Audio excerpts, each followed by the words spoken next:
Куриный гуляш, вот, говяжий гуляш. 3 вида мяса, несколько гарниров и разнообразная выпечка. В меню сбалансированные свежие продукты, обязательный белок, злаки и овощи. Но, как и полагается в ресторане, выбрать их можно на любой вкус.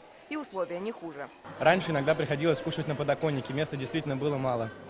Сейчас места стало больше, еда действительно стала лучше. За качеством продуктов департамент продовольствия будет следить по-новому. Из муниципального предприятия организация превратилась в акционерное общество. Работает по другим законам и может гораздо быстрее расторгнуть договоры с недобросовестными поставщиками. С каждым, как говорится, годом все меньше и меньше, потому что в любом случае поставщики понимают, что у нас есть лаборатория.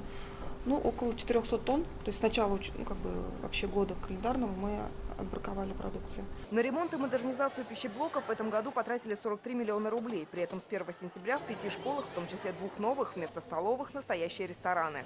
Найти место в гимназии, в коридорах, так, чтобы просто вот собраться, что-то обсудить, даже совету старшеклассников порой бывает очень сложно.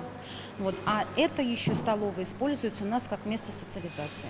На втором этаже вот такая зона отдыха. Wi-Fi, удобные кресла, большие диваны. Хоть уроки делай, хоть отмечай день рождения. Мы ходим там перекусить и разговариваем, делимся впечатлениями об уроках. Вместо 2100 работников лишь 1800. Нехватку поваров начали решать переводом сотрудников из управления образования в департамент продовольствия. А оклады с 1 сентября повысят до 18 тысяч для шеф-поваров и 11 для кухонных работников. Акционирование позволит начать решать застарелую проблему низкой заработной платы поваров и кухонных работников, и, соответственно, привлечение качественных кадров в наши столовые. А вот цены на еду не подскочили. Двухразовое питание для малышей 80 рублей в день, обед для старшеклассников 58.